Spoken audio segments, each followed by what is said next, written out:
میری بیویاں یہ کہتی ہیں، بزرگ تو 4 مہینے کے بعد کسی کو یہاں وقت نہیں لگانے دیتے، کہتے ہیں جاؤ واپس جاؤ مقام پر کام کرو، اب یہی مشورہ ہے۔ تو وہ بہت روتا تھا، کہتا تھا اگر میں 4 مہینے نہ لگاتا تو میں اس غلط یقین کے ساتھ مر جاتا کہ میں ان 60 بچوں کو میں پالتا ہوں۔ میں تو اللہ کے راستے میں نکلا اور میرے ہوتے ہوئے جو کام نہیں ہو رہے تھے وہ میرے نکلنے کے بعد ہو گئے، تو مجھے پتہ چل گیا کہ پالتے تو اللہ ہیں۔ تو اللہ نے قرآن میں فرمایا کہ تم اپنی اولادوں کو روزی نہیں دیتے، تمہاری اولادوں کو ہم روزی دیتے ہیں۔ ان جانوروں کو دیکھ لو، یہ اپنی روزی اٹھا کر تو ساتھ نہیں پھرتے، ان کو اللہ روزی دیتے ہیں، جیسے ان کو اللہ دیتے ہیں ایسے تمہیں بھی اللہ روزی دیتے ہیں۔ جنت میں ہم کھربوں سال رہیں گے، وہاں کوئی ہماری دکان ہوگی؟ کون روزی دے گی؟ وہاں پر ایک ایک وقت میں 70,000 کھانے، تو ہم کوئی دکان چلائیں گے؟ روزی یہاں بھی اللہ دے رہے ہیں، یہاں بھی اللہ دے رہے ہیں۔ تو قرآن پاک اب صحیح یقین دل کے اندر آ جائے، اس کی روزانہ دعوت دینا۔ تو اس لیے جو ہے پہلا کام کیا ہے، پہلی محنت کیا ہے؟ روزانہ دعوت دینا۔ دوسرا کام کیا ہے کہ تنہائیوں میں اپنے آپ کو بھی دعوت دینا۔ میں اپنی دکان سے نہیں پلتا، اپنی تجارت سے نہیں پلتا، اللہ پالتے ہیں۔ اگر میری دکان جل کر راکھ ہو جائے تو اللہ مجھے روزی دینے میں میری دکان کا محتاج نہیں ہے، وہ اس کے بغیر بھی مجھے روزی دے گا۔ مثال کے طور جیسے فوجی ہوتا ہے نا، فوجی اس کو یقین ہے کہ مجھے یہاں میں بارڈر پر لڑ رہا ہوں، مجھے یہاں سے نہیں ملتا، پیچھے فوجی ہیڈ کوارٹر ہے، وہاں سے میری خوراک کا بندوبست وہاں سے ہوتا ہے، میری وردی وہاں سے آتی ہے، میرا اسلحہ سامان سارا وہاں سے آتا ہے، اور اگر میں یہاں ٹھیک کام کروں، اچھی طرح جنگ کروں تو میری ترقی کے فیصلے وہاں پیچھے ہوتے ہیں، میرا سب کچھ، میرے ماں باپ کا علاج، میرے بچوں کی پڑھائی، میری زندگی کے سارے مسئلے وہاں پیچھے سے ہوتے ہیں۔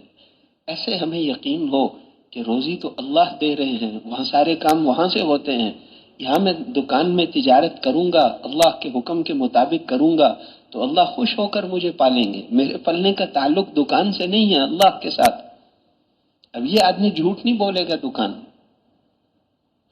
تو میرے محترم بھائیوں اور دوستوں، ایک کام تو دعوت دینا ہے، اس لیے پھر اسی طرح یہ تینوں محنتیں، دعوت بھی دینا، اس کو اپنے اندر لانے کی، پھر رو رو کر اللہ سے دعائیں بھی مانگنا، اور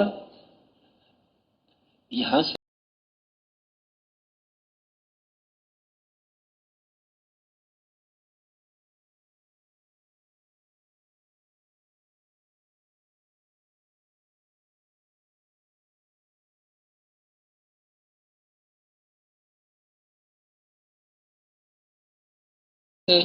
جلدی روانہ ہونا۔ جمعے کا دن تھا، حضور صلی اللہ علیہ وسلم نے جماعت روانہ کی صبح کے وقت۔ آپ اکثر جماعت صبح کے وقت روانہ کرتے تھے تاکہ کہیں پہنچ جائیں، کچھ سفر طے کر لیں۔ تو ساتھ ہی بتا دیا، جس کو اپنا بیٹا بنایا تھا اس کا نام ہی حب رسول اللہ، اللہ کے رسول کا محبوب، اللہ کے رسول کا محبوب۔ غلام بن کر آئے تھے لیکن سلوک بیٹوں جیسا کیا، تو پھر آخر جب باپ لینے آیا تو اس کو بیٹا ہی بنا لیا۔ حب رسول اللہ، 1.25 لاکھ صحابہ میں سے صرف اس کا نام قرآن میں آتا ہے، زید۔ فلما قضا زید منہا، اس کا نام بھی پڑھیں تو نیکیاں ملتی ہیں، اس کا نام قرآن بن گیا۔ اس کی غلامی نے اس کو یہاں تک پہنچا دیا، زید ابن حارثہ۔ تو آپ سب سے پہلے اس کو شہید ہونے کے لیے صحابہ کو بتایا کہ پہلے امیر زید ابن حارثہ ہیں، یہ شہید ہو جائیں گے۔ پھر دوسرے امیر جعفر، آپ کے چچا زاد، اپنے چچا زاد کو بھیجنے، وہ حبشہ کی ہجرت سے آئے تھے تو آپ بہت خوش ہوئے تھے کہ مجھے نہیں پتا کہ حبشہ کی مجھے خیبر کی فتح سے زیادہ خوشی ہے یا جعفر کے آنے کی خوشی زیادہ ہے۔ چادر بھی گر گئی، ایسے اٹھ کر ان کو ملے تو ان کو بھیج رہے ہیں، کہتے ہیں کہ دوسرے امیر صاحب یہ ہیں، یہ بھی شہید ہو جائیں گے۔ پھر تیسرے امیر عبداللہ ابن ابی رواحہ، وہ بھی شہید ہو جائیں گے۔ پھر اس کے بعد اپنے مشورے سے کسی کو بنا لینا۔ اب ان کو بھیجا، باقی تو سب چلے گئے۔ عبداللہ ابن ابی رواحہ نے سوچا کہ میرے پاس سواری تیز ہے اور شہید ہونے کی خبر مل گئی ہے، جمعہ اللہ کے رسول کے ساتھ پڑھ لوں۔ حضور کے ساتھ جمعے کی کتنی بڑی قیمت ہوگی۔ حضرت جی آتے تھے، جب مولانا انعام الحسن صاحب بیمار تھے تو وہاں مستورات والی جگہ میں ٹھہرتے تھے، تو ہمارے بزرگ ہمیں کہتے تھے کہ یہاں نماز پڑھیں گے 10-15 ہزار آدمیوں کے ساتھ، تو ادھر نماز مولانا اپنی بیمار ہیں الگ نماز پڑھتے ہیں، کہتے تھے ان کے ساتھ نماز پڑھیں گے تو وہ 15,000 کی نماز سے بھی بڑی طاقتور نماز ہو، کہ وہ جا کر ان کے ساتھ نماز پڑھتے تھے حضرت جی کے ساتھ۔ تو اب اندازہ لگاؤ کہ جس نماز کا امام محمد الرسول اللہ وہ کتنی طاقت والی نماز ہو۔ تو ان کے ساتھیوں کو تو جمعہ نہیں ملا، وہ صحرا میں تھے، انہوں نے اپنی ظہر پڑھ لی، انہوں نے جمعہ پڑھا، مسجد نبوی میں پڑھا اور حضور صلی اللہ علیہ وسلم کے پیچھے پڑھا۔ جمعے کے بعد آپ نے دیکھا کہ تم گئے نہیں؟ انہوں نے عرض کیا جی جمعہ پڑھنے ٹھہر گیا، ابھی فوراً جا رہا ہوں۔ اچھا، آپ نے فرمایا تم اپنے ساتھیوں سے کتنا پیچھے رہ گئے؟ انہوں نے عرض کی آدھا دن۔ صبح آپ نے بھیجا تھا، یہ اس وقت شعر کہہ رہے تھے، شاعر تھے بہت بڑے، شعر ان کے پہلے شعر کا ترجمہ یہ ہے کہ کتنی عظیم ہے وہ ہستی جو ہمیں درختوں کے نیچے رخصت کرنے کے لیے آئی ہے۔ وہ شعر پڑھ کے واپس آئے تھے کہ میں جمعہ پڑھ کے جاؤں۔ اب آپ نے فرمایا کہ تم اپنے ساتھیوں سے کتنا پیچھے رہ گئے؟ کہ آدھا دن۔ آپ نے فرمایا نہیں، تم ان سے اتنا پیچھے رہ گئے جتنا مشرق اور مغرب کا فاصلہ ہے۔ دنیا اور جو کچھ دنیا میں ہے سارا بھی خرچ کر دو، اب تم ان تک نہیں پہنچ سکتے۔ اب بتاؤ، حالانکہ وہ جماعت تو 15-16 کلومیٹر سفر کیا، یہ شام تک جا کر ان تک پہنچ گئے۔ جانا انہوں نے موتا تک، اردن وہاں تشکیل تھی، وہ پہنچ گئے، لیکن یہاں سے چلنے میں دیر ہوئی۔ اب وہ جب وہاں پہنچ گئے تو اللہ کے رسول وہاں کی خبریں بھی بتا دیتے تھے، اللہ ان کو بتاتے تھے۔ اس لیے آپ نے ایک دن صحابہ کو بتایا کہ پہلے امیر زید ابن حارثہ شہید ہو گئے، جنت میں داخل ہو گئے، یہیں بتا دیا۔ پھر بعد میں بتایا اگلی مجلس میں کہ جعفر حضور کے چچا زاد وہ بھی شہید ہو گئے، جنت میں داخل ہو گئے۔ تیسرے امیر صاحب یہ تھے جو جمعہ پڑھنے ٹھہر گئے۔ پھر آپ نے بعد میں بتایا کہ عبداللہ ابن ابی رواحہ بھی شہید ہو گئے۔ اب یہ نہیں کہا کہ جنت میں داخل ہو گئے، پہلے دونوں مہاجرین میں سے تھے، یہ تیسرے انصاری صحابی تھے۔ انصار پریشان ہو گئے، ہمارا آدمی شہید ہوا ہے تو جنت میں نہیں داخل ہوا۔ پھر بعد میں آپ نے فرمایا کہ اب وہ بھی جنت میں چلے گئے، ان تینوں کو میں جنت کی نہروں میں غوطے لگاتا ہوا دیکھ رہا ہوں۔ دیکھ لیا بس۔ اب بتاؤ، اب بھی وہاں جا کر آپ ان کی قبروں میں بھی دیکھیں گے تو اتنا فاصلہ ہے ان تیسرے کی قبر۔ اور جب سے وہ بنی تھی، وہ جہاں پر وہ جس میدان میں ہے اس میں ابھی تک آج تک 14 کتنے سال گزر گئے، 1400 سال، وہاں رات کو گھوڑوں کے ہنہنانے کی آوازیں ابھی تک آتی تھی۔ پھر اس زمانے میں وہاں کی حکومت نے وہاں ایک یونیورسٹی بنا دی، اور جب سے وہ یونیورسٹی بنی ہے تو وہ آوازیں آنا بند ہو گئی۔ تو اس لیے اب جانے میں دیر کی تو جنت میں جانے میں بھی دیر ہوگی۔ اس لیے جو ہے وہ جانے میں دیر نہیں کرنی، جلدی جانا ہے، جلدی اللہ کے راستے میں جانے میں نہیں۔ یہ نہیں کہ ہم جو ہے وہ جیسے دیکھو ظہر کی نماز یہاں ہوتی ہے 2:30 بجے اور ہدایات کی دعا ہو جائے گی 12 بجے، تو 2.5 گھنٹے ہم انتظار کریں ظہر کا۔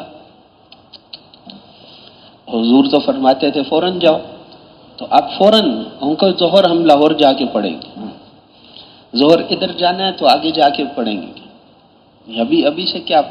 ہاں یہ بھی ہو سکتا ہے کہ 12 سوا 12 بجے ظہر کا وقت داخل ہو جاتا ہے، وہ اپنی مسجد کی حد سے باہر پڑھنی چاہیے۔ مسجد کی حد کے اندر دوبارہ جماعت کرانا اچھی بات نہیں، مسجد کی حدود کے باہر ہم اپنی ظہر کی نماز کرا لیں، اپنی ظہر کی جماعت کرا کے ہم روانہ ہو جائیں۔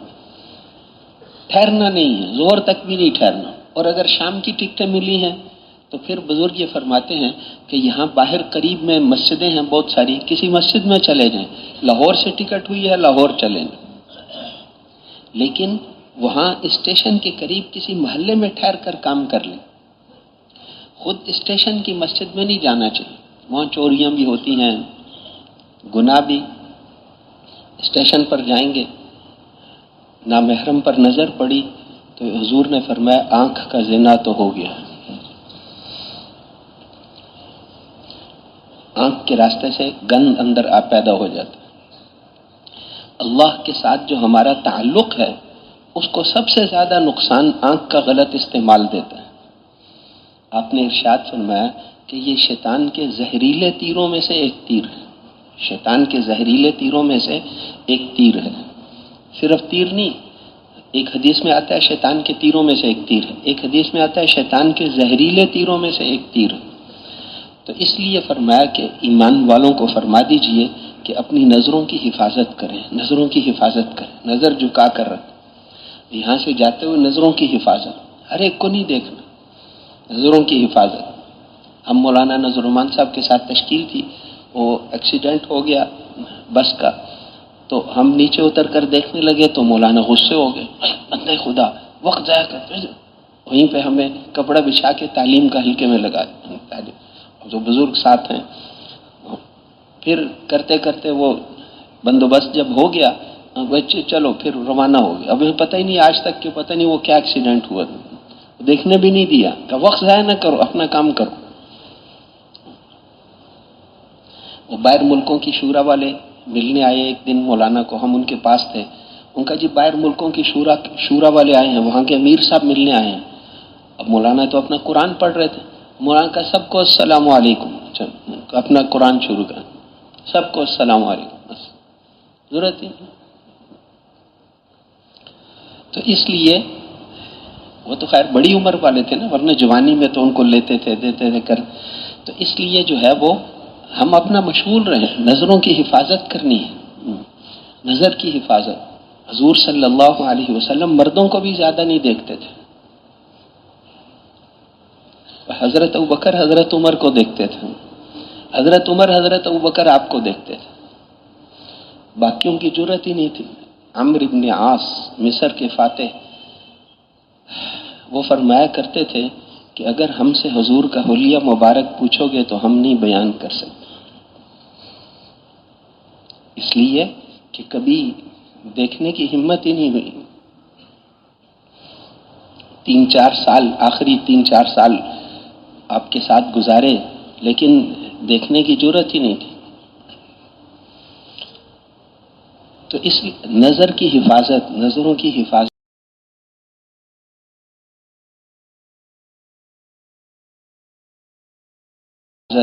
آپ حضور صلی اللہ علیہ وسلم کے بارے میں آتا ہے حدیثوں میں کہ آپ کنواری لڑکی سے زیادہ شرم کرتے تھے. ایک کنواری لڑکی جیسے ہوتی ہے، کنواری لڑکی کی شرم زیادہ ہوتی، شادی کے بعد وہ شرم نہیں رہتی، لیکن حضور صلی اللہ علیہ وسلم کنواری لڑکی سے بھی زیادہ شرم کرنے والے تھے. نوجوانوں کو بھی زیادہ نہیں دیکھتے تھے، بس ایک دفعہ دیکھ لیا ٹھیک ہے چلو.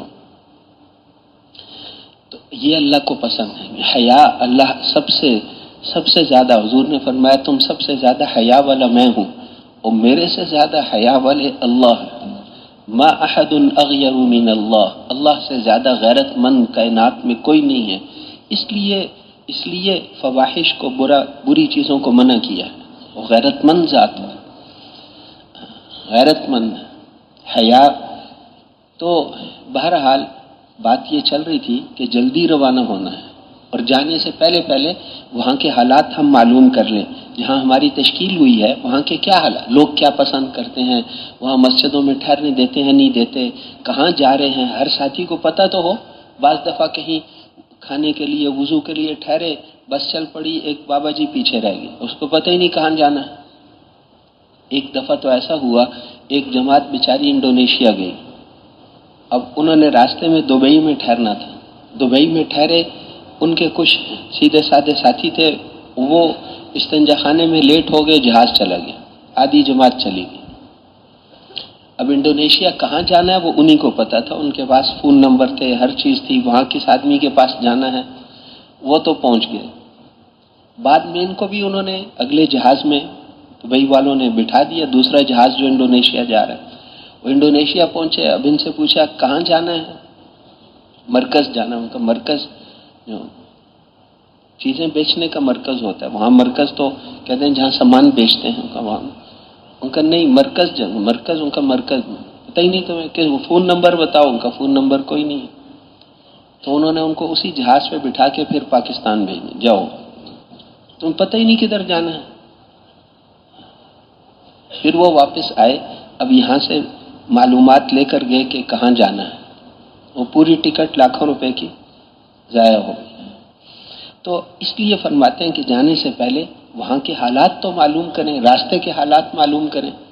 گھوٹکی ضلع گھوٹکی پرچی پر پڑھ کے گھوٹکی کا ٹکٹ لے لیا، حالانکہ جو جگہ لکھی ہوئی تھی آگے وہ گھوٹکی سے 1.5 گھنٹہ پہلے آتی، سارے ساتھیوں کے بھی پیسے ضائع اور وقت بھی ضائع، کتنا گناہ ہوگا قیامت کے دن۔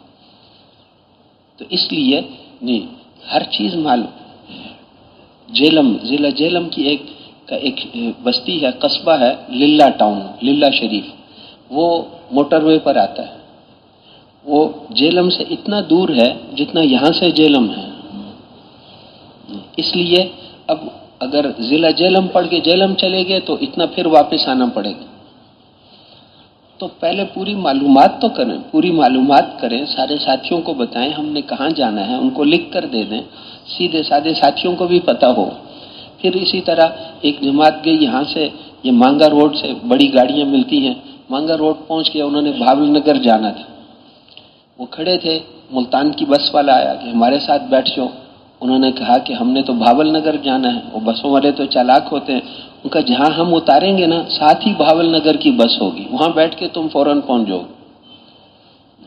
اب وہ ان کے ساتھ چلے گئے، 5-6 گھنٹے کا سفر فضول کرنا پڑا۔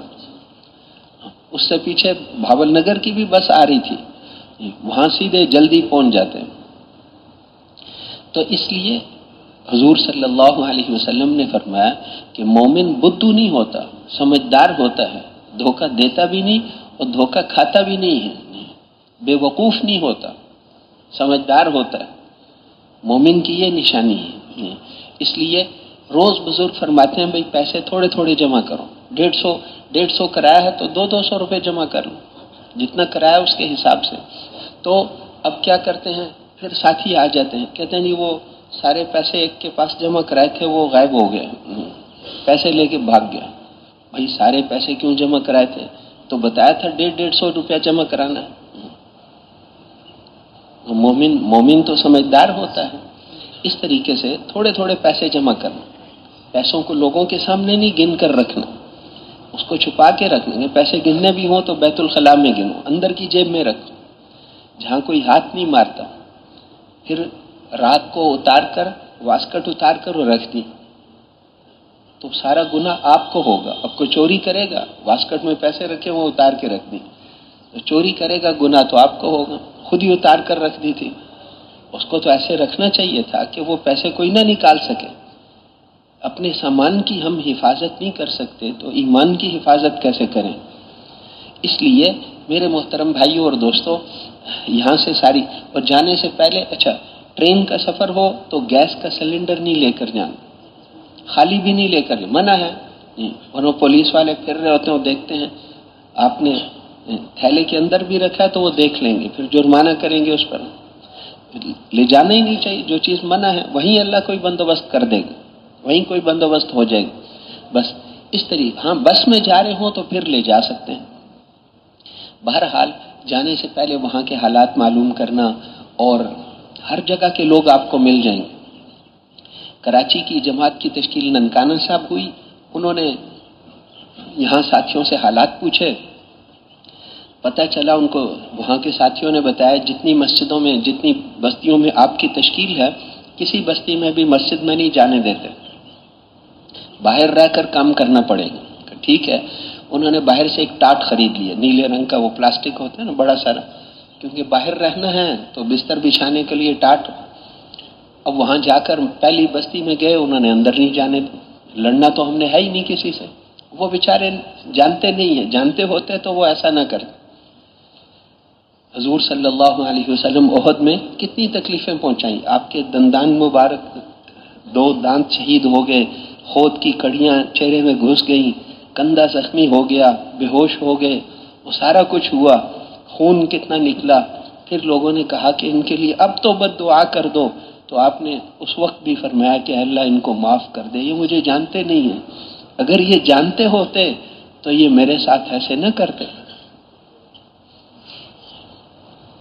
وہ سہیل جو حضور کا نام لکھنا بھی برداشت نہیں کرتے تھے صلح حدیبیہ میں، جنہوں نے نام بھی نہیں لکھنے دیا، اور اس کا اپنا بیٹا آیا تھا بیڑیوں میں جکڑا ہوا، اس کو کب واپس کرنا پڑے گا؟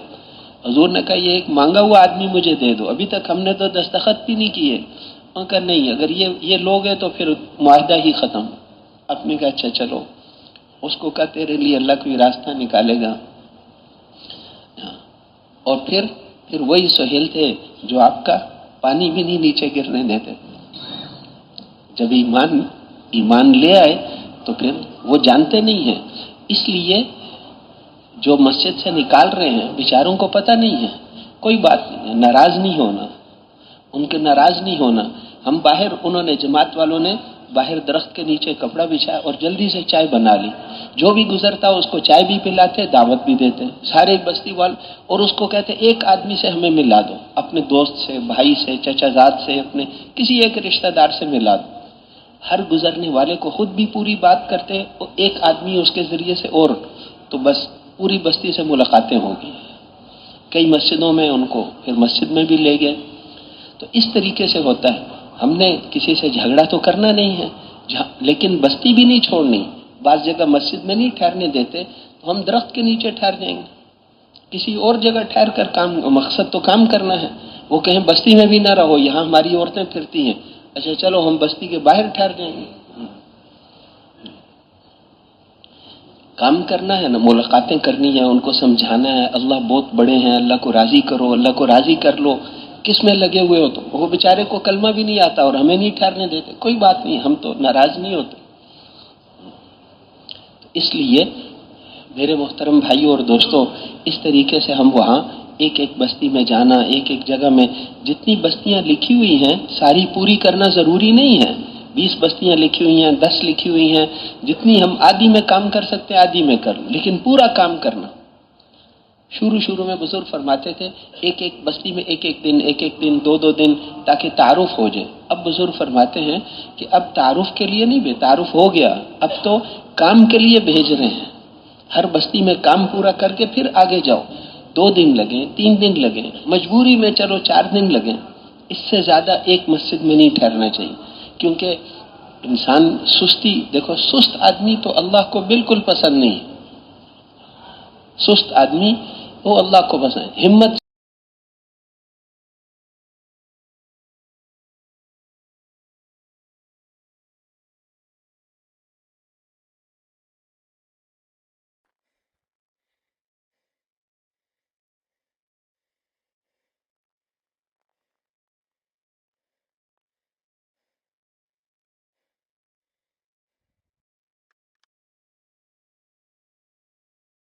سے کام لینے والا، ہمت۔ حضور صلی اللہ علیہ وسلم اس کائنات میں سب سے زیادہ ہمت والے تھے۔ ہمت والا آدمی اللہ کو پسند ہو، ہمت والا آدمی۔ تو اس لیے ہمت کے ساتھ کام کرنا، تھوڑا بہت آدمی جتنا کر سکتا ہے لگا رہے، پھر اللہ۔ اس لیے ہم یہاں سے جاتے ہوئے تو میرے محترم بھائیوں اور دوستوں، جلدی جانا، اور اجتماعی سامان لے لیا، اس کی پرچی سنبھال کر رکھنا۔ پیسوں کا معاملہ جو ہوتا ہے، ایک پیسہ بھی کسی کا کسی پر حلال نہیں ہوتا۔ لوگ، علماء نے لکھا نا، جس چیز میں اللہ نے سختی نہیں کی اس میں سختی کرتے ہیں، اور جس میں اللہ نے سختی کی ہے اس کا خیال نہیں رکھتے۔ وہ کیا، کپڑوں پہ ایک چھینٹ بھی پڑ جائے کہتے بدل لو، کپڑے ناپاک ہو گئے، اتنا تو معاف تھا، راستے میں کچھ تو لیکن پیسوں کی پرواہ نہیں کرتے، اس کی چیز کھا لی، اس کا تکیہ اٹھا لیا، اس کی جوتی پہن لی، تو یہ تو حلال نہیں تھا۔ کسی کی چیز استعمال، اس کو اپنے تکیے کے بغیر نیند ہی نہیں آتی، کسی کی چیز کیسے استعمال کی، اس کی ضرورت کے بغیر۔ یہ اجتماعی زندگی ہے نا۔ تو اس لیے اجتماعی زندگی کے اصول اور آداب ہوتے ہیں. بہرحال یہاں سے جاتے ہوئے ہم راستے میں دعوت دیتے ہوئے جائیں اور جب کوئی بڑا شہر آ جائے تو پھر وہاں پر نہیں ٹھہرنا. مثال کے طور پر ہماری کراچی سے آگے تشکیل ہے، کراچی سے آگے لسبیلا ایک شہر، لسبیلا، اتھل، گوادر، تربت، اواران، یہ سب آگے کے شہر، جونی، پسنی، وہاں تشکیل ہے. تو کراچی مرکز جانے کی ضرورت نہیں، اتنے پیسے خرچ کر کے جائیں گے آئیں گے، وقت بھی ضائع، پیسے بھی ضائع، اور واپسی پر بھی نہیں آنا. نفس اور شیطان کیا کہیں گے، امیر صاحب واپسی پر 2 دن پہلے چلے جاتے ہیں، تھوڑا کراچی میں سیر ویر نہیں. شیطان یہ چاہتا ہے کہ جو پورا چلہ قربانی کے ساتھ اس نے جو نور اندر پیدا ہوا ہے وہ 2 دن وہاں کراچی میں وہ سارے کو ضائع کر دے، پہلے نہیں آنا. اسی طرح کوئٹہ ہے، کوئٹہ سے آگے نوشکی، دالمندین، چاغی، ماشکیل اور خاران کا علاقہ ہے، خوزدار کا علاقہ ہے، وہاں تشکیل ہے. تو کوئٹہ میں ٹھہرنا ہی نہیں، سیدھا آگے جائیں. اسی طرح حیدرآباد سے آگے تھر کا علاقہ ہے، نوکوٹ، عمرکوٹ، وہاں کی تشکیل ہے، تو وہاں سیدھے جائیں. اپنی تشکیل کی جگہ پر جانا. اور واپسی پر بھی اسی طرح پہلے سے آ کر کسی بڑے شہر میں کسی بڑے مرکز میں ٹھہر جائیں، ایسا نہیں کرنا.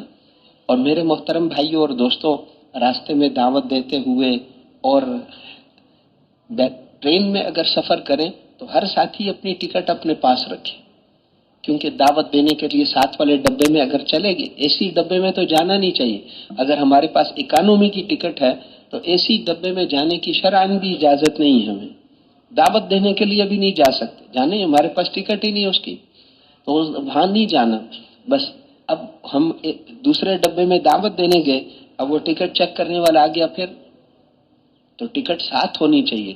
ٹرین میں ہر آدمی کی ٹکٹ اسے کہو گے امیر صاحب کے پاس ہے تو وہ نہیں مانتے، جرمانہ کریں گے.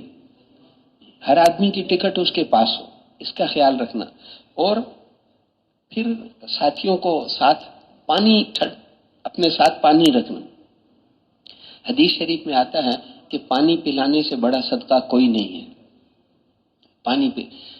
کھانے پینے کی چیزیں دینا تو لوگ اچھا نہیں سمجھتے سفر میں، چلو کم از کم پانی تو پلا سکتے ہیں، نرمی کا بول سکتے ہیں. کوئی ایک آدمی بہت دیر سے کھڑا ہے، ہم ساتھ ہو کر تھوڑی دیر آپ بھی بیٹھ جائیں.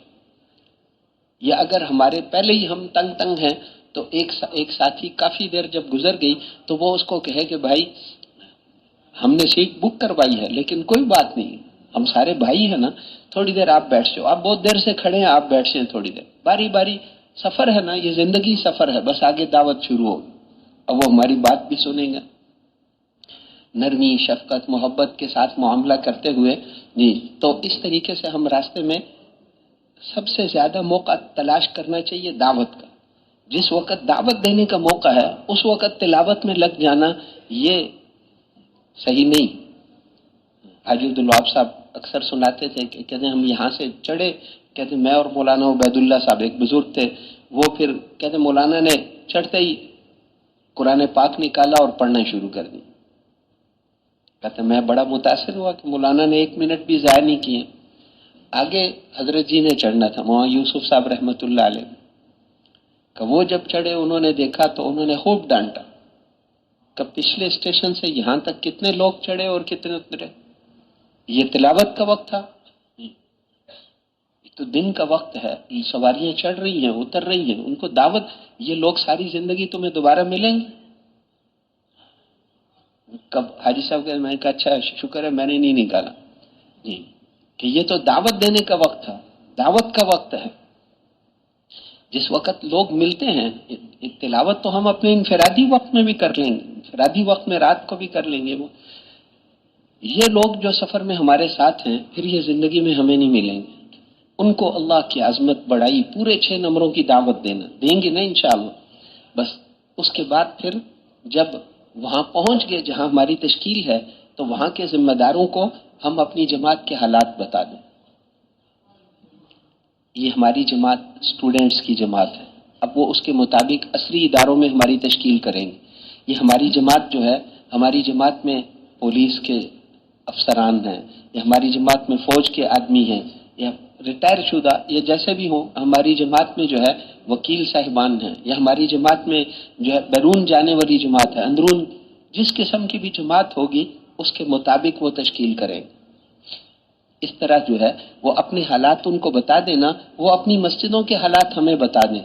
یہ نہیں کہ حضرت جی فرماتے تھے کہ تشکیل ہجرت اور نصرت والے مل کر کریں، وہ ہمیں مسجدوں کے حالات بتائیں کہ ہماری ایک مسجد ہے، اس میں پرانے ساتھی بہت ہیں ابھی، لیکن 2 ہفتے پہلے جماعت کام کر کے آئی ہے، وہ مسجد ہے اس میں پرانے ساتھی نہیں ہیں، 3 مہینے سے جماعت بھی نہیں گئی، وہ مسجد ہے اس کا یہ حال ہے، وہ مسجد ساری اس رخ کی مسجدوں کے یہ حالات۔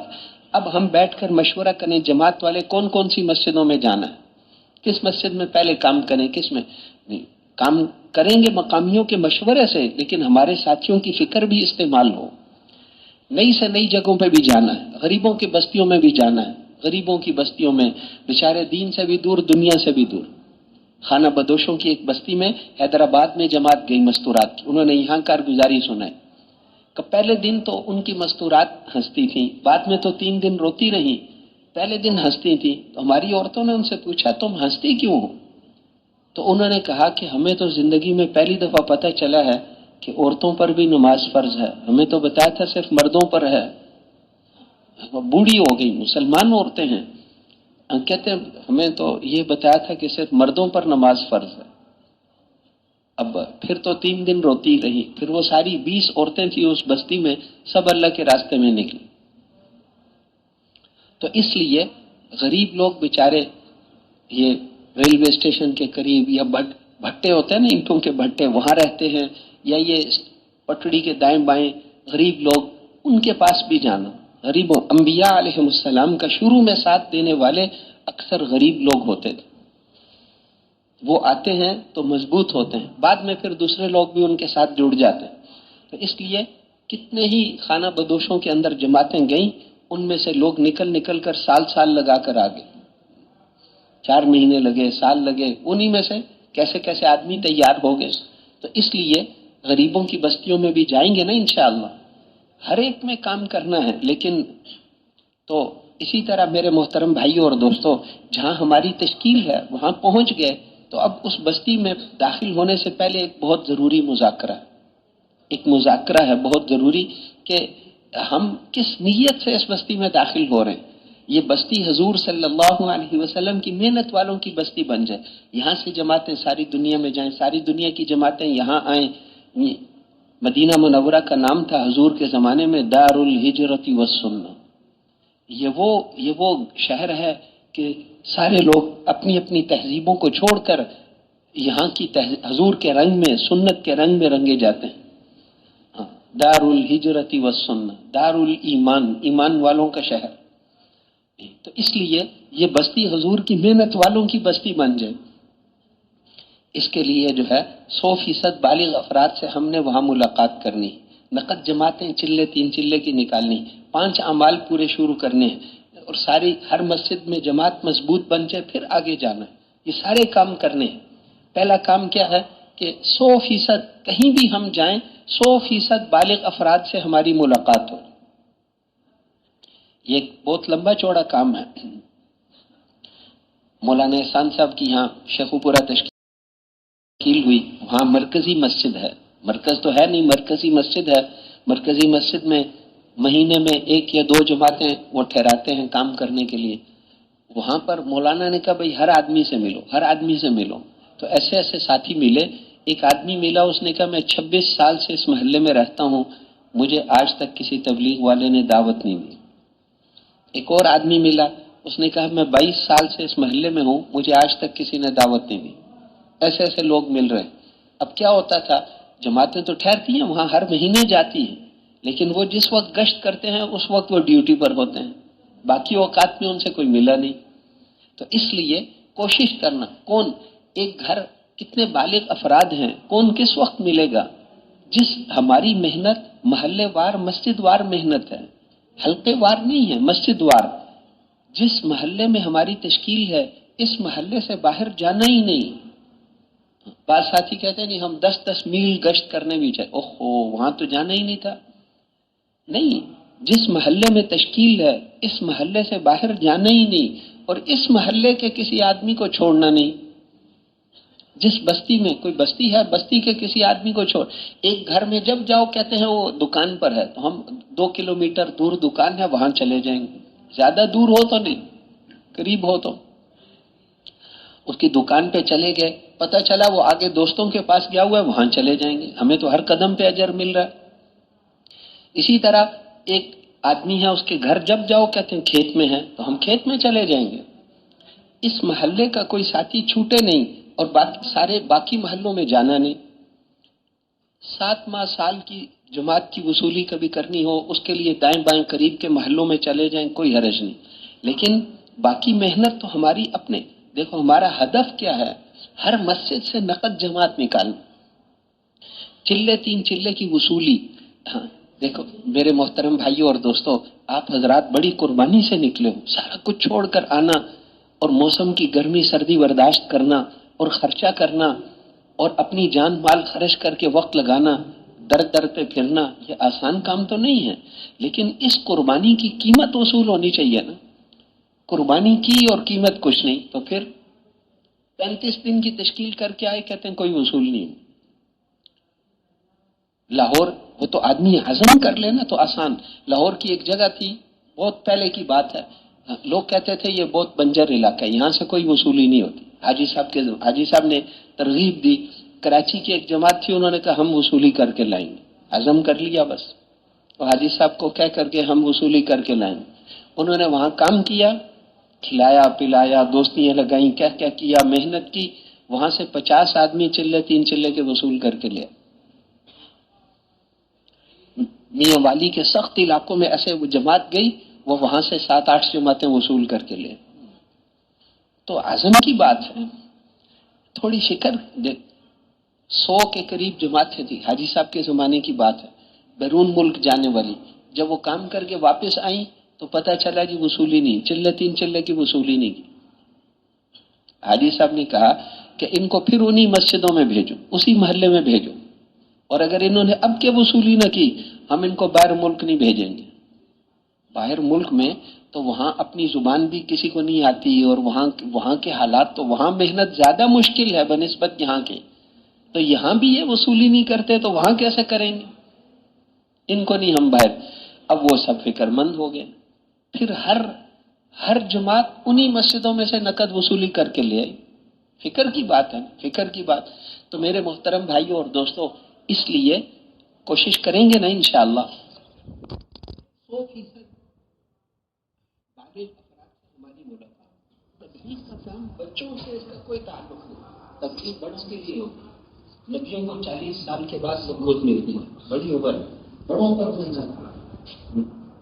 ویسے ہی چلتے ہوئے کسی بچے کے ساتھ حضور نے ہاتھ پھیرا تھا، وہ الگ بات ہے.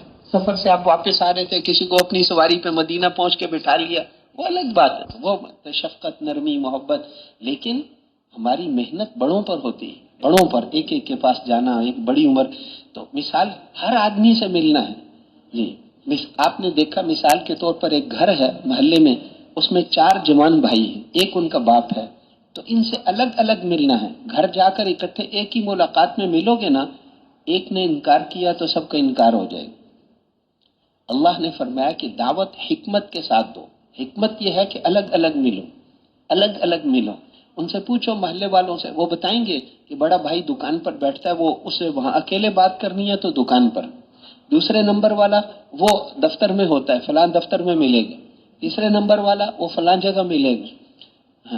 چوتھے نمبر والا وہ فلاں جگہ. الگ الگ. اب مناسب رہبر لے کر جانا، مناسب رہبر. حضور صلی اللہ علیہ وسلم اکثر حضرت ابو بکر کو ساتھ لے کے جاتے تھے گشتوں میں. حضرت ابو بکر رضی اللہ عنہ عرب کے معروف آدمی تھے، ان کو ہر آدمی جانتا تھا، تاجر تھے بڑے. تو وہ تعلقات بنانے میں بہت ماہر تھے، رشتہ داری نکال لیتے تھے. عربوں کی رشتہ داریاں تھیں آپس، تمہارا ہمارا قبیلہ، چوتھی پیڑھی پہ تو ہم ایک ہی ہو جاتے. اچھا کوئی ایسا نہیں ہوتا تھا تو ان کو ان کے شاعر، کبھی حضرت ابوبکر ان کو کہتے تمہارا وہ ایک بڑا شاعر گزرا ہے، اس نے یہ شعر کہے. اب وہ حیران ہوتے تھے کہ ان کو یہ شعر بھی آتے ہیں. ہم حاجی عبدالوہاب صاحب کو ہم نے دیکھا، کہیں کے بھی لوگ آئیں وہ ان کے بڑوں کی باتیں ان کو سناتے تھے. مولانا نذر الرحمان صاحب کو ان کے پیر صاحب کے بھی پیر صاحب کی باتیں سنایا کرتے تھے، ان سے ہماری ملاقاتیں ہوئی تھی۔ اچھا، تو ہر ایک کو اس کے اپنے والد کے، تمہارے والد آئے تھے، وہ فلاں شیخ الحدیث صاحب آئے، تمہارے والد صاحب ہمارے دوست تھے، وہ مانوس ہو جاتے، مانوس ہو جاتے، تو وہ مانوس ہے۔ پھر حضرت ابوبکر ان کو کہتے تھے اب اللہ کے رسول کی بات سنو، شاعر کے ذریعے سے قریب کر لیا، اب اس کے بعد تو یہ طریقہ ہوتا ہے۔ حضرت عمر بھی گئے آپ کے ساتھ اسی طرح جو ہے، کبھی آپ حضرت عباس کو لے جاتے تھے، چچا آپ کے، وہ مسلمان بھی نہیں تھے لیکن آپ سے محبت بہت تھی، اس لیے آپ ان کو کہتے تھے گشتوں میں جانا ہے، وہ کہتے ٹھیک ہے۔ ان سے کبھی پورا عرب واقف تھا، آپ چونکہ شروع سے الگ تھلگ رہنے، آپ کو کوئی نہیں جانتا۔ ہجرت کے سفر میں آپ اور حضرت ابوبکر جا رہے تھے، حضرت ابوبکر تو ہر جاننے والا، ابوبکر پھر وہ ان سے پوچھتے یہ کون ہے، یہ ساتھ تمہارے ساتھ کون ہے، گورا چٹا آدمی؟ وہ گئے یہ میرے رہبر ہیں، میرے رہبر ہیں۔ یہ بھی نہیں بتاتے تھے کہ حضور ہیں، ورنہ وہ تکلیف پہنچائیں گے، کافر ہیں۔ یہ کہ میرے رہبر ہیں، ان صحراؤں میں رہبر کے بغیر سفر نہیں ہو سکتا تھا، تو وہ لوگ سمجھتے تھے شاید وہ رہبر ہیں جو راستہ بتاتا ہے۔ حضرت ابوبکر کا مقصد ہوتا تھا کہ جنت کے رہبر ہیں، یہ میرے جنت میں لے جانے والے رہبر ہیں۔ ویسے ہی آپ لباس میں بھی سادہ بن کر رہتے۔ ایک جوڑا اچھا تھا، وہ ہدیے میں آیا تھا، تو حضرت عائشہ فرماتی ہیں آپ جمعہ پڑھا کے آتے تھے تو وہ اتار دیتے تھے، میں اسے لپیٹ کر رکھ دیتی۔ کوئی وفد آتا تھا، باہر سے وفد آیا ہے تو آپ وہی جوڑا پہن کر ہمیں حجرے سے آ جاتے، ورنہ وہ وہی پرانے پیوند لگے ہوئے کپڑے نہیں۔ مدینہ منورہ میں جو بھی نیا آدمی آتا تھا وہ آ کر پوچھتا تھا ایکم محمد، آپ میں سے محمد کون ہے؟ تو صحابہ کا ہمیشہ جواب ہوتا تھا کہ یہ جو ہم میں سب سے زیادہ خوبصورت ہے نا، یہ محمد صلی اللہ علیہ وسلم ہے، ورنہ کوئی ایسی کوئی نشانی نہیں کہ کوئی، ان میں گھل مل کر رہتے تھے، گھل مل کر رہتے تھے صحابہ کے ساتھ۔ ایک کالے رنگ کے صحابی تھے زائر، وہ آتے تھے، وہ دیہات میں رہتے تھے، تو وہ دیہات سے کبھی لسی، کبھی سبزی، کبھی کوئی ایسی چیزیں تو آپ کے لیے لاتے رہتے تھے۔ تو کوئی بھی کچھ لاتا تھا تو آپ بھی اس کو ضرور کچھ دیتے تھے، اس لیے آپ فرماتے تھے کہ یہ ہمارا گاؤں ہے، ہم اس کے شہر ہیں، آپ اسے شہر کی چیز دے دیتے تھے۔ تو ایک دن آپ بازار گئے تو وہ بازار میں سبزی بیچ رہا تھا، آپ نے پیچھے سے جا کر اس کو کولی بھر لی، اس کی آنکھوں پر ہاتھ رکھ لیے کہ اب پہچانوں، مذاق جیسے کرتے ہیں۔ تو آپ کے جسم کی خوشبو اتنی ہوتی تھی، اس نے فوراً پہ اور چمٹ گیا، ان کا میں نے تو آپ کو پہچان لیا ہے۔ آپ نے دیکھا اس نے اب پہچان لیا ہے، تو پھر آپ نے اگلا مذاق آپ نے کہا کہ لوگوں اس غلام کو میرے سے کون خریدے گا؟ تو انہوں نے کہا اذن لتجدنی کاسدن، اے اللہ کے رسول پھر تو آپ مجھے کون خریدے گا، کالے رنگ کا ہوں؟ تو آپ نے فرمایا نہیں، تم اللہ کے ہاں بہت قیمتی ہو، اللہ کے ہاں بہت قیمتی ہو۔ گھل مل کر رہتے تھے۔ وہ مکے والوں کو یہی اعتراض تھا کہ یہ اللہ کے رسول ہیں، یہ تو بازار بھی جاتے ہیں۔ ان کا خیال یہ تھا کہ نبی تو بادشاہ سے 1000 گنا اوپر ہوتا ہے، اب بادشاہ لوگ بازار نہیں جاتے تو یہ کیسے بازار جاتے ہیں، سبزی اٹھا کر اپنے گھر کا کام خود کرتے، یہ تو بازار بھی جاتے ہیں، کھاتے پیتے بھی ہیں، رسول ہوتے تو یہ تو اس لیے بہرحال تو میرے محترم بھائیوں اور دوستوں، حضور صلی اللہ علیہ وسلم دعوت دیتے ہیں، لیست لہ راحہ، آپ کبھی آرام سے نہیں بیٹھے، یرا غادیا ورائحہ، محنت میں لگے ہوئے، دن رات محنت میں لگے ہوئے، کبھی بھی آرام سے نہیں بیٹھے، لوگوں کے پاس جاتے تھے، ان کو دعوت دیتے تھے۔ ایک راستے میں ایک آدمی آپ کو ملا دیہاتی، آپ نے اسے کہا خیر چاہیے؟ خیر، اس نے کہا چاہیے۔ آپ نے کہا خیر یہ ہے کہ میں اللہ کا رسول ہوں، ایمان لے آؤ۔ اس نے کہا یہ تو نئی بات ہے، ایسا گواہ بتاؤ کہ میں انکار نہ کر سکوں، پھر ایمان لاؤں گا۔ اپنا مذہب چھوڑنا تو آسان نہیں ہے۔ آپ نے کہا اچھا، وہاں ایک درخت لگا ہوا تھا، آپ نے اسے کہا کہ ادھر آؤ، تو وہ درخت زمین کو چیرتا ہوا آ گیا۔ گواہی دو، اس نے کہا اشہد ان لا الہ الا اللہ واشہد ان محمد رسول اللہ۔ کہ واپس جاؤ، درخت واپس چلا گیا۔ تو اس نے فوراً کلمہ پڑھ لیا، اس نے کہا یہ تو اس سے اچھی گواہی کیا ہو سکتی۔ ہجرت کے سفر میں آپ جا رہے تھے، ایک جگہ رہبر نے پوچھا کہ آگے دو راستے ہیں، ایک امن والا ہے اور ایک ڈاکوؤں والا ہے، آپ کون سے راستے پر جانا پسند فرمائیں گے؟ تو آپ نے فوراً فرمایا ڈاکوؤں والے راستے، وہ میرے امتی ہیں، دعوت دیں گے، ایمان لے آئیں گے۔ ہر ایک کے پاس آپ ہوتے کہ یہ مان جائے، یہ مان جائے۔ ان دونوں سے ملے، ان کو دعوت دی، وہ دونوں ایمان لے آئے۔ ڈاکوؤں کو بھی دعوت دے رہے ہیں۔ تو اس لیے دعوت دینا، بازاروں میں آپ تشریف لے جاتے تھے، اوکاز، حضور کے زمانے میں جو بات، اوکاز ایک بازار تھا، عرب کے سارے بازاروں والے اپنے بازار کا نام اوکاز رکھتے ہیں۔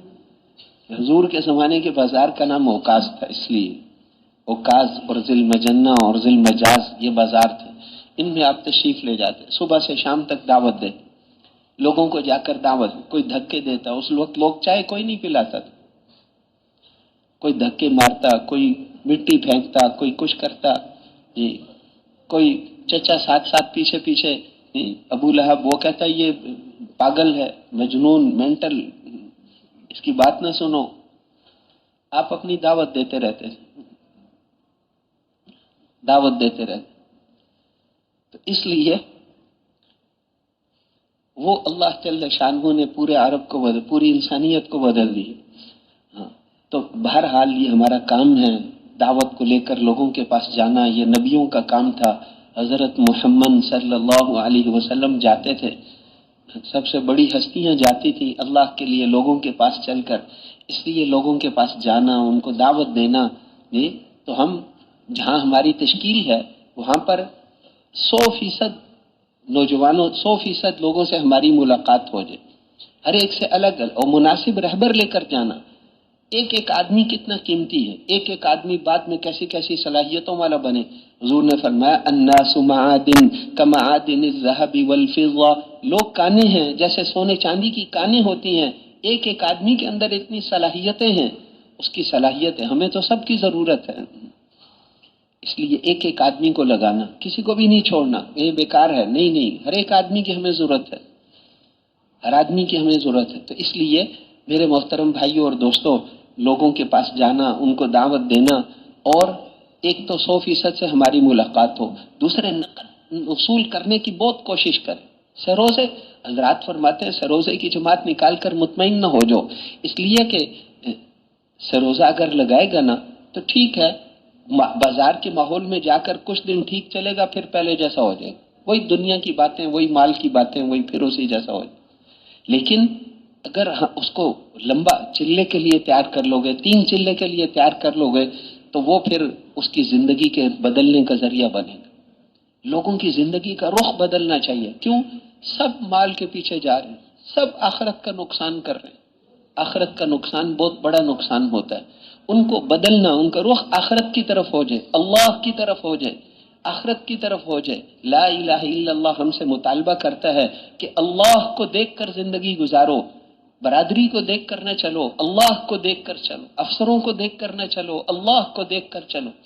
تو اب اس کے لیے تو لمبا وقت جب وہ 3 چلے کے لیے نکلیں گے، روزانہ کے مشورے، روزانہ کی گشتیں، روزانہ کا مشورے میں بیٹھنا، روزانہ کا راتوں کو اٹھنا، انشاءاللہ اس کی زندگی کا رخ بدل جائے گا، پورے خاندان کو لگائے گا، بیوی کو لگائے گا، بچوں کو لگائے گا، بھائیوں کو لگائے گا، انشاءاللہ کتنوں کی بات۔ تو اس لیے لمبے اوقات، اور میرے محترم بھائیوں اور دوستوں، کسی بھی جگہ دنیا میں کام شروع ہو یا جہاں پر کام ہے اس سے آگے ترقی کرے، اس کا ایک ہی راستہ ہے کہ وہاں سے نقد جماعت نکالو، 3 چلے کی۔ کیوں؟ ہم لوگ تو باہر سے آئے ہیں، کتنے دن ہم وہاں رہیں گے؟ 2 دن رہیں گے، 3 دن رہیں گے، زیادہ سے زیادہ 4 دن رہیں گے، آخر ہم نے چلے جانا ہے۔ لیکن یہاں کے لوگ جب وقت لگا کر آئیں گے، وہ ساری زندگی یہاں کام کریں گے، 4 مہینے لگانے کے بعد وہ یہاں کام، اس نے رہنا ہی یہی ہے، یہیں پر اعمال کرے گا۔ تو میرے محترم بھائیو اور دوستو، ہر مسجد میں سے نقد جماعت نکالنے کی کوشش کریں گے انشاءاللہ۔ تھوڑا زور لگانا پڑتا ہے، جتنا زور لگاؤ گے اتنا اللہ سے تعلق بنے گا۔ وہ ایک اردن کا ہے، شورا کا ساتھی، یہاں آتا رہتا ہے، اس نے لاہور میں صرف اس لیے شادی کی تاکہ مجھے یہاں کا ویزا جلدی مل جائے کر.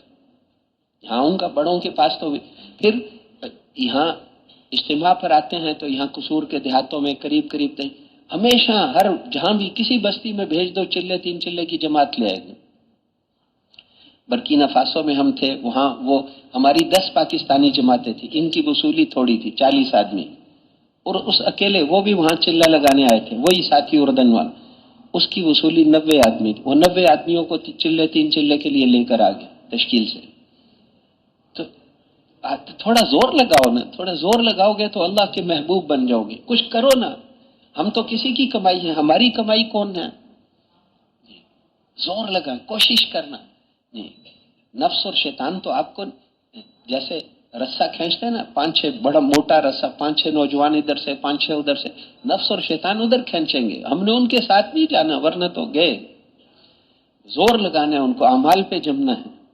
تو اس لیے میرے محترم بھائیوں اور دوستوں، صبح تہجد میں اٹھنا، صبح تہجد میں اٹھنا، اور صبح تہجد میں دن کی 5 نمازوں کی اذانیں تو انسان دیتے ہیں، اور تہجد کے وقت کی آواز اللہ خود لگاتے ہیں.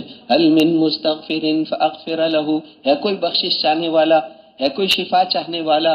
هل من مسترزق، ہے کوئی روزی چاہنے والا. هل من مبتلا، ہے کوئی عافیت چاہنے والا.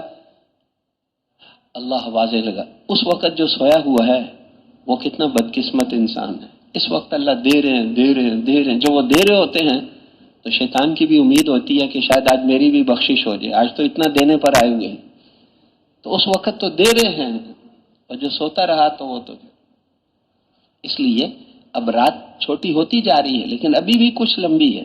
یہ فجر کی اذانیں 3:15 3:20 تک پہنچ جائیں گی. ابھی تو پھر بھی 4 بجے کے بعد ہے. کچھ نہ کچھ رات تو اٹھ کر آدمی، ہم تو پیدا سونے کے لیے تھوڑی پیدا ہوئے ہیں. رات کے آخری حصے میں تہجد ہے، دعا ہے، آدھا گھنٹہ اللہ سے دعا کرنا. جب بھی دعا کرو، حضور صلی اللہ علیہ وسلم نے فرمایا پہلے اللہ کی تعریف کرو، اللہ کی تعریف کرو، پھر حضور پر درود شریف پڑھو، پھر مانگنا شروع کرو. دعا کا طریقہ، آپ کی جو امت پر احسانات ہیں ان میں سے ایک بڑا احسان یہ ہے کہ آپ نے امت کو اللہ سے مانگنا سکھایا. سائل اللہ لا یخیب، فرمایا اس ذات سے، اللہ سے مانگنے والا کبھی محروم نہیں ہوتا. اس لیے اور فرمایا دعا اتنی طاقتور چیز ہے کہ تقدیر کو بھی بدل دے. لکھی ہوئی تقدیر وہ بھی بدل جاتی ہے دعا سے. اللہ کے ہاں دعا سے قیمتی چیز کوئی نہیں. مانگو اللہ سے، پہلے اللہ کی تعریف کرو. ایک تعریف حضور کی آپ کو سنا دیتا ہوں. آپ بہت تعریفیں کرتے تھے اللہ کی، اس سے لینا ہے تو پھر اس لیے پہلے اللہ کی تعریف کرو. اللہم انت الملک لا شریک لک والفرد لا ند لک کل شیء ہالک الا وجہک لن تطاع الا باذنک ولن تعصى الا بعلمک تطاع فتشکر وتعصى فتغفر اقرب شہید وادنى حفیظ حلت دون النفوس واخذت بالنواصی كتبت الآثار ونسخت الآجال القلوب لك مفضية والسر عندك علانية الحلال ما أحللت والحرام ما حرمت والدين ما شرعت والأمر ما قضيت والخلق خلقك والعبد عبدك وأنت الله الرؤوف الرحيم. یہ اللہ کی تعریف ہے صاحب. پھر آگے مانگنا تو اللہ کی تعریف کرو، درود شریف پڑھو، پھر مانگ. تو روزانہ آدھا گھنٹہ تو ہم کم از کم دعا مانگا کریں اپنے لیے، ساری انسانیت کے لیے.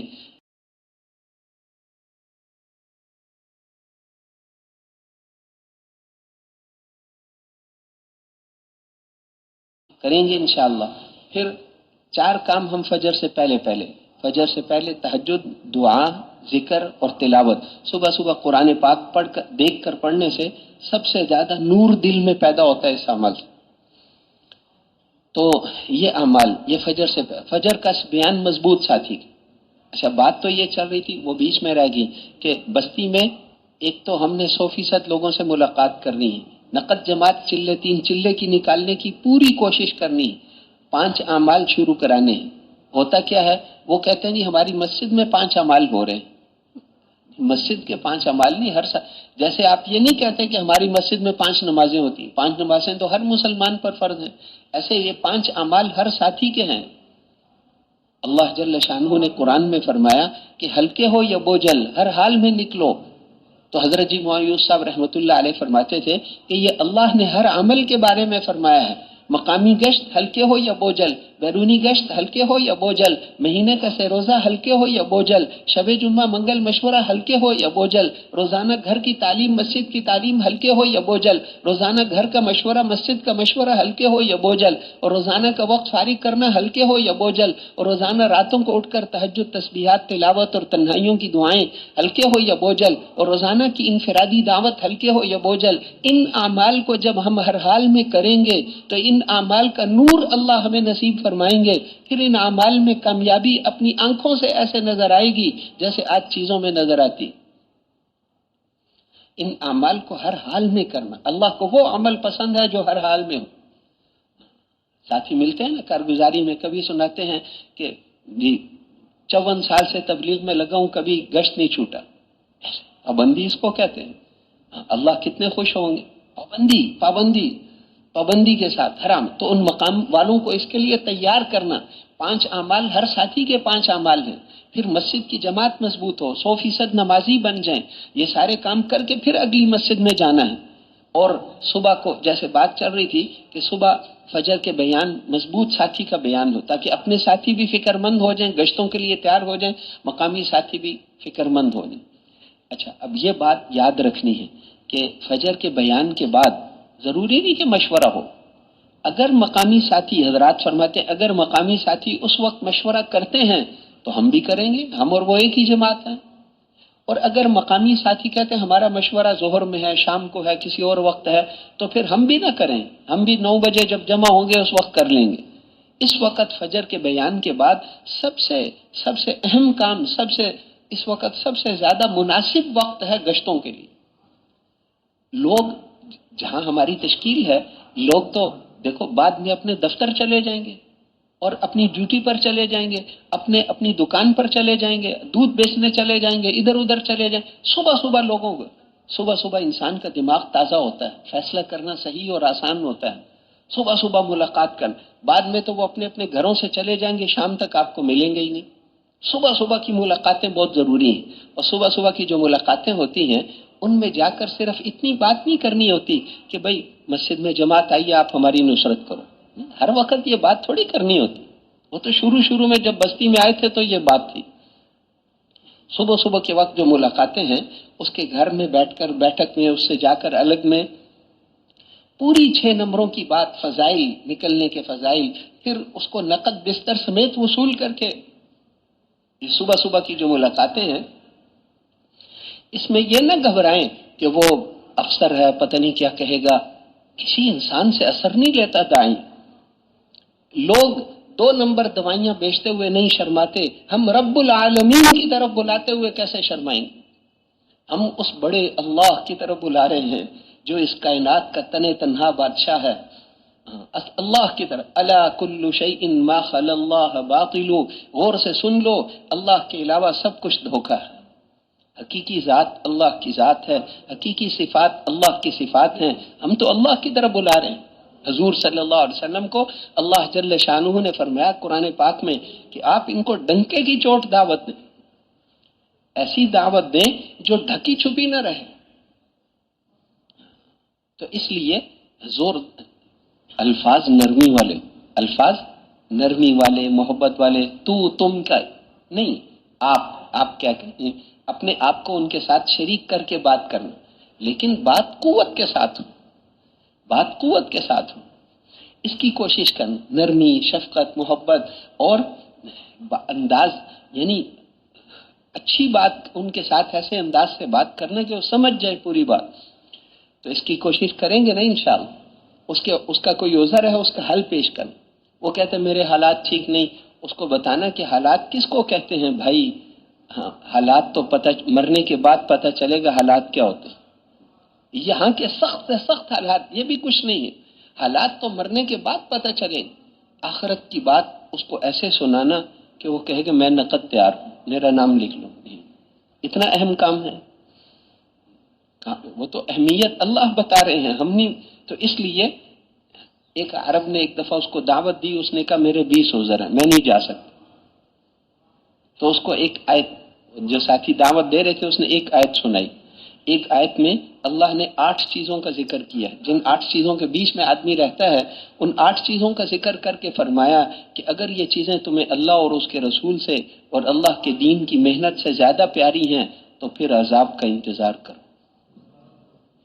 تو اس لیے ان کو اب وہ جب یہ آیت پڑھی تو وہ تو عرب تھا، ان کا میرا نام لکھ لو، میرے عذر ختم ہو گئے۔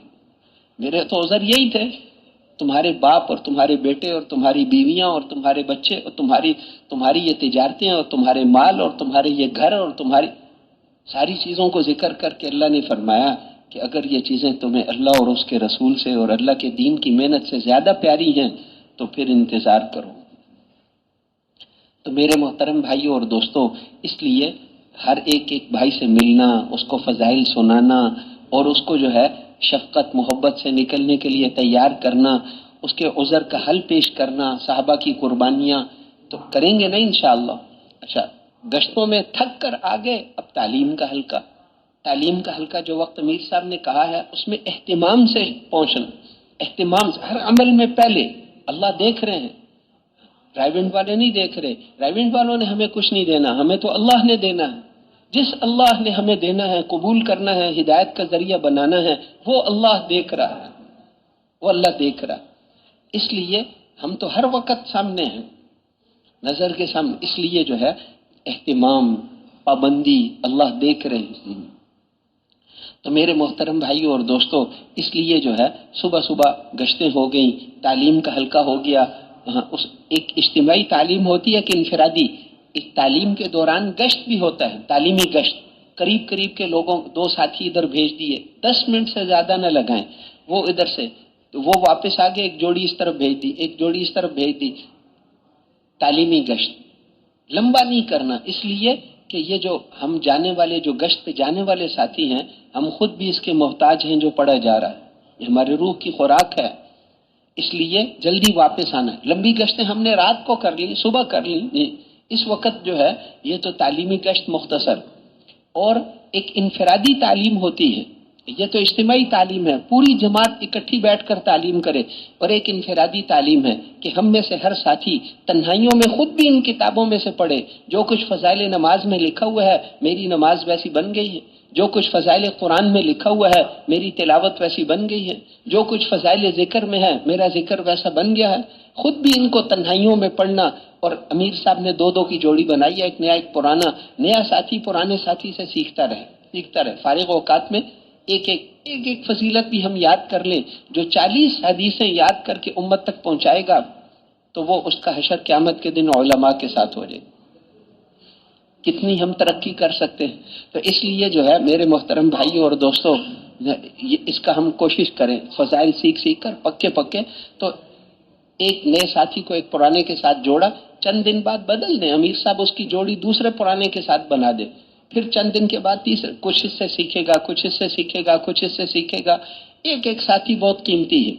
آپس میں نرمی، شفقت، محبت، تواضع، ہلکا پھلکا ہدیہ کبھی دینا اپنے ساتھی کو، نہیں اس سے دل جڑے رہتے ہیں۔ ہدیہ دو، محبت بڑھے گی، حضور نے فرمایا ہدیہ دو گے، ایک دوسرے کبھی مسواک دے دی، کبھی ٹافی دے دی، کبھی کوئی بوٹی اس کو ساتھ بیٹھنے والے کو، اکرام، تو اس لیے نہیں، تو اس کا خیال رکھیں گے نا انشاءاللہ۔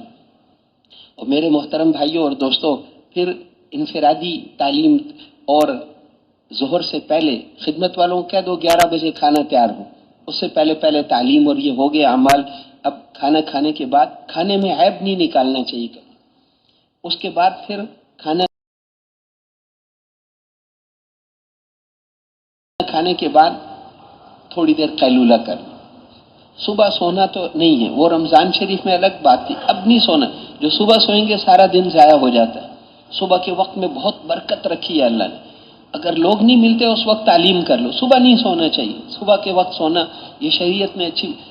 دوپہر کے وقت آپ قیلولہ فرماتے تھے، کھانا کھانے کے بعد اب تھوڑی دیر قیلولہ، وقت تھوڑا ہو سنت طریقے سے لیٹ جائیں گے تب بھی سنت پوری ہو جاتی، اور اگر سونے کا موقع ہو ساری رات جاگنے سے زیادہ اس وقت سونے کا فائدہ ہے، کیونکہ دیکھو مجاہدے کرنا کمال نہیں ہے، جو اللہ کے نبی نے کیا ویسا بننا کمال ہے، ویسا کرنا۔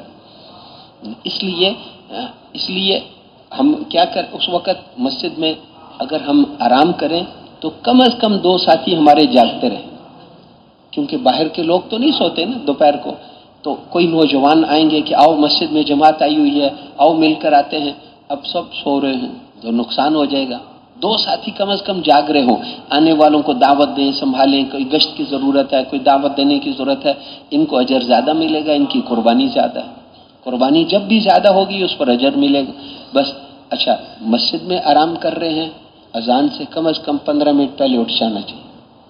مسجد اللہ کا گھر ہے نا، اس کے آداب ہیں، ہم کوئی اپنے گھر میں تو نہیں سو رہے، وہاں بھی جلدی اٹھنے کا حکم تھا نماز سے پہلے، یہاں تو مسجد کے اندر ہے، لوگ آئیں گے وہ ہمیں سوتا ہوا نہ دیکھیں، اس لیے جلدی اٹھیں، پہلے لوگوں کے آنے سے پہلے استنجا وضو کر کے ہم تیار بیٹھیں، تاکہ بعض لوگ پہلے آ جاتے ہیں، اذان کے وقت آ جاتے ہیں، ان کو چپکے دعوت دینا۔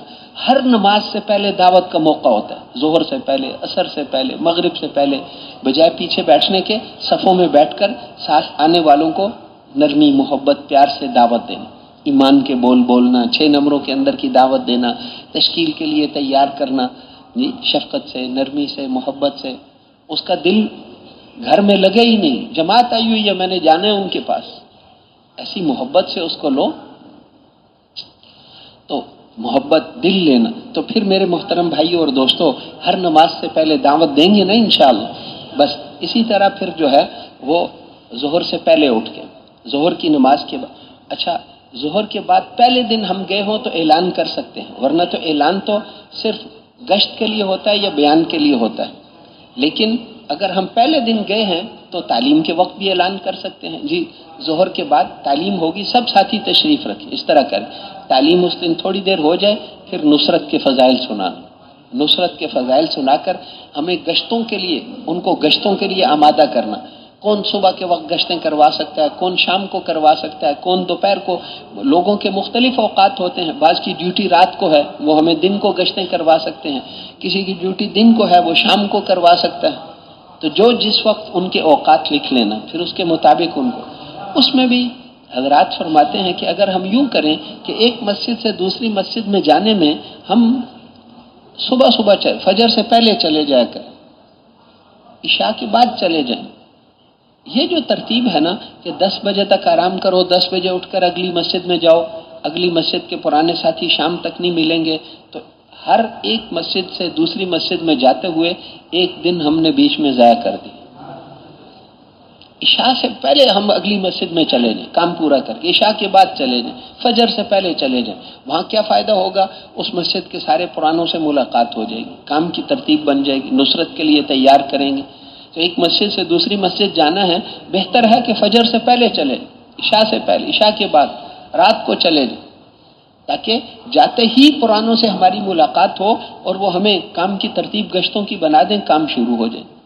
یہ سو کر اٹھ کر 10 بجے جائیں گے تو ایک دن ضائع ہو جائے گا، وہاں جائیں گے تو پرانے تو ملیں گے نہیں، وہ کہیں گے شام کو آئیں گے۔ تو میرے محترم بھائیوں اور دوستوں، جاتے ہی جب ہم اس بستی میں جائیں، کچھ نہ کچھ گشت، نقل و حرکت کچھ کر لی جائے۔ 3 قسم کی خصوصی گشتیں ہوتی ہیں۔ ایک خصوصی گشت پرانوں کے پاس، دنیا میں کہیں بھی ہماری تشکیل ہو، پہلا کام ہے پرانوں کو تلاش کرنا۔ کہیں پر پرانے 4 مہینے لگے ہوئے ہوں گے ملکوں کے ساتھ، کہیں پر پرانے صرف سروزے والے ہوں گے، جس درجے کے بھی ہوں ان سے مل کر، کہیں پر صرف کوئی محبت کرنے والا ہے، اسی سے پوچھ کر ہم سارے حالات معلوم کر لیں۔ جب ہم ان سے مقامیوں سے حالات لیں تو چھوٹے بن کر، ماشاءاللہ کتنے فیصد نمازی ہیں، وہ کہیں گے صرف 2% ہیں، اچھا ماشاءاللہ انشاءاللہ 100% بنانے ہیں نا، انشاءاللہ ان کو ساتھ ساتھ مضبوط بھی کرنا، ماشاءاللہ۔ اچھا گشت کس دن ہوتا ہے، بیرونی گشت کس دن ہے، ماشاءاللہ نرمی سے، چھوٹے بن کر، بڑے بن کر نہیں، چھوٹے بن کر۔ پھر اس کے بعد جو ہے وہ پرانوں سے ملنا تو ہے شروع میں، ان کی تشکیل کرنی ہے آخر میں۔ دعوت کا کام حکمت کے ساتھ، اگر پرانوں کی تشکیل آپ نے شروع میں کی کہ اپنا نام پہلے لکھو، تو اس کے بعد وہ نہیں ملے گا۔ اس لیے حضرات فرماتے ہیں کہ پرانوں کو ملو شروع میں اور تشکیل ان کی آخر میں۔ ابھی ان کو لے کر نیوں پر محنت کریں گے، وہ بھی سن رہا ہے نا، ہم نئے ساتھی کو ترغیب دے رہے ہیں، آدھا گھنٹہ زور لگا رہے ہیں اللہ کے راستے میں، وہ بھی سن رہا ہے اللہ کے راستے کے فضائل، نکلنے کے فضائل، نمازوں کے، اعمال کے، ایمان کے بنانے کے فضائل، وہ بھی سن رہا ہے، اس پر بھی اثر ہوگا انشاءاللہ۔ اگرچہ ہم اس کو نہیں سنا رہے، ہم اس کو سنا رہے ہیں، لیکن سن تو وہ بھی رہا ہے۔ تو میرے محترم بھائیوں اور دوستوں، پرانوں کی تشکیل آخر میں جی، اور دوسری خصوصی گشت کیا ہے؟ علماء کرام، امام مسجد، دینی اعتبار سے جو بڑے ہیں ان کی خدمت میں ہم ضرور حاضری دیں، لیکن مناسب وقت معلوم کر کے۔ ہر ایک تو اتنے صبر والا نہیں ہوتا نا۔ امام ابو حنیفہ رحمۃ اللہ علیہ، ایک آدمی ان کے پاس آئے، ساری رات عشاء کے وضو سے 50 سال فجر کی نماز پڑھتے تھے، دن کو صرف صبح سے لے کر 12 بجے تک ایک مجلس لگتی تھی، 60 ائمہ بیٹھ کر فقہا فقہ سوچتے تھے، پھر مسئلہ طے ہوتا تھا۔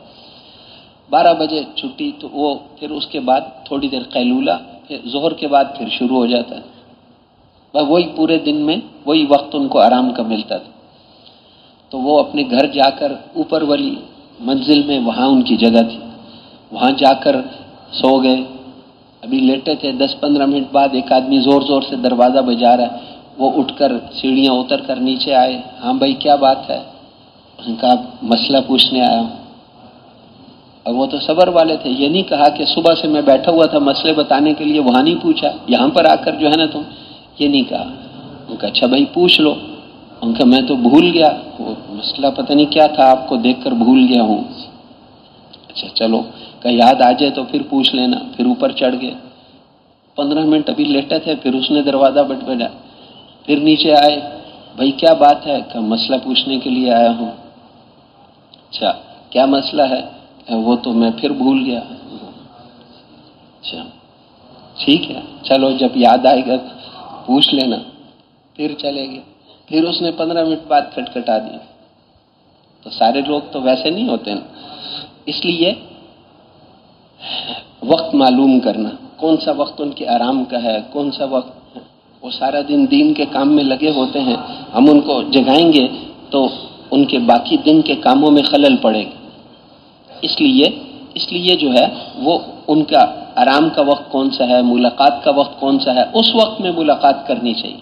کوئی نہ کوئی ہدیہ علماء کرام کی خدمت، انہوں نے ساری زندگی اپنے آپ کو دین کے لیے وقف کیا ہوا ہے، تو ان کے لیے ہم کوئی نہ کوئی، کسی اور کی ملاقات میں ہدیہ لے کر نہیں جاتے، علماء کرام کی خدمت میں جائیں تو کوئی نہ کوئی ہدیہ، کوئی خوشبو، کوئی پھل، کوئی چیز لے کر، سعادت سمجھ کے کہ ان کی روحانی توجہ کی برکت سے ہمارا کام آسان ہو جائے گا۔ جی روحانی توجہات جو اللہ سے تعلق ہے وہ ہمارے لیے دعا کریں گے تو ہمارا کام۔ تو اس طرح بہرحال وہ کچھ سننا چاہیں، بڑی عمر کے ہیں تو ان کو ہم اپنی کارگزاری سنیں، بجائے ان کو دعوت دینے کے۔ بڑے ہیں تو ان کو اپنی کارگزاری اس طریقے سے۔ پھر خواص کے پاس بھی جانا ہے، سب کے دنیاوی جو خواص ہیں ان سے بھی ملنے جائیں، لیکن ان کے پاس جب ہم جائیں، حضرت جی فرماتے تھے کہ خواص، دنیاوی خواص کو ملنا ایسے ہے جیسے شہد اتارنا، احتیاط کرنی پڑتی ہے نا۔ تو ایک آدمی ویسے ہی کوئی احتیاط نہیں کی، ایسے ہی چڑھ گیا شہد اتارنے، تو شہد تو اتار کر نہیں لا سکے گا، مکھیاں اس کو موٹا تازہ کر کے صحت مند کر کے واپس بھیج دیں گی۔ یہ طریقہ نہیں ہوتا شہد اتارنے کا۔ شہد اتارنی ہے تو پوری احتیاط کر کے لپیٹ کر اپنے آپ کو، اور ساتھ تیز دھواں لے کر جاتا ہے، دھوئیں سے مکھیاں اڑ جائیں گی، تو بالٹی ہے، بالٹی میں وہ شہد اتار کر لے آتا، بہت احتیاط کرنی پڑتی ہے۔ بس اسی طرح خواص کے پاس جب ہم جائیں گشت میں تو اس کی گاڑی کو، اس کے گھر کے سامان کو دیکھنا بھی نہیں ہے، ورنہ ہماری دعوت صفر ہو جائے گی، جان نکل جائے گی۔ اس لیے فرمایا کہ دعوت کے آداب میں سے یہ ہے کہ ان کافروں کو اس لیے نہیں دعوت دیتے، ہم اس دن دعوت دیں گے جب ہمیں ان کے سامان مٹی کی طرح نظر آئیں، پھر ہماری دعوت اثر کرے۔ تو اس لیے خواص کے پاس جائیں تو اس کے سامان کو دیکھنا بھی نہیں ہے، اس کی گاڑی کو، اس کے سامان کو۔ اس لیے بزرگ فرماتے ہیں کہ وہ کچھ لا کر رکھ دیں، بسکٹ، چائے وغیرہ کھانی ہی نہیں ہے، جاتے ہی کھانا، یہ حرص کی نشانی، ہم نہیں کھائیں گے۔ اس کو بات کر رہے ہیں، وہ کہے گا بھائی صاحب چائے ٹھنڈی ہوتی ہے، ان کو بھائی ہم ایک بہت ضروری کام کے لیے آئے ہیں، آپ ہماری بات سن لیں، دیکھ لیں گے بعد میں، پہلے آپ ہماری بات سن لیں، پوری بات کرنا، پھر ایک آدھ گھونٹ آخر میں ٹھنڈی چائے کہیں پی، کوئی بات نہیں۔ استغنا طبیعت میں ہونی چاہیے، ہمیں کسی چیز کی ضرورت نہیں ہے۔ وہ جنت میں جانے کے لیے دین کے محتاج ہیں، دین کسی مالدار کا محتاج نہیں ہے۔ اس لیے بہرحال ہم ان کو بھی ملنا، لیکن احتیاط کے ساتھ، اور پھر اسی طرح ہر قسم کے تو نرمی، شفقت، محبت وہ تو ہر جگہ ہوتی، وعیدیں نہیں سنانی ہوتی، نئے لوگوں کو کبھی وعیدیں نہیں سنانی۔ یسروا ولا تعسروا، حضور نے فرمایا آسان کر کے بتاؤ، آسان کر کے بتاؤ، مشکل کر کے نہ بتاؤ، دین کو مشکل بنا کر نہ بتاؤ، آسان کہ بھئی گشت اتنا آسان ہوتا ہے، اس سے ترتیب یہ ہے نہیں، آسان کر کے بتاؤ، خوشخبریاں سناؤ، فضائل سناؤ۔ نئے آدمی بڑے سردار یا خواص حضور کے پاس آئے، آپ نے کیسے محبت سے لے لیا ان کو۔ اس لیے ہم بھی ان کو نرمی سے، شفقت سے، محبت سے، بڑے بڑے خواص آئے، وائل ابن حجر آئے، آپ نے صحابہ کو جمع کر کے فرمایا کہ یہ یمن کے شہزادے ہیں، اپنی خوشی سے مسلمان ہو کر آئے ہیں، ان کا اکرام کر۔ ان کو اللہ نے بڑی عمر دی تھی، حضور وہ آتے تھے تو آپ ان کو اپنی جگہ پر اٹھ کر بٹھاتے تھے، تو حضرت ابوبکر کے زمانے میں حضرت ابوبکر اٹھ کر ان کو اپنی جگہ بٹھاتے، حضرت عمر کا زمانہ ہے 10.5 سال، وہ آتے تھے تو حضرت عمر اٹھ کے ان کو بٹھاتے، پھر حضرت عثمان اٹھ کے ان کو بٹھاتے، پھر حضرت علی اٹھ کے ان کو، اسی طرح تو سرداروں کو بھی لینا ہے، ہر ایک کو لینا ہے، ہر ایک سے، تو ہر ایک کو مسجد کے ساتھ بھی جوڑنا ہے، ہر جگہ نقد جماعت نکالیں گے نا انشاءاللہ۔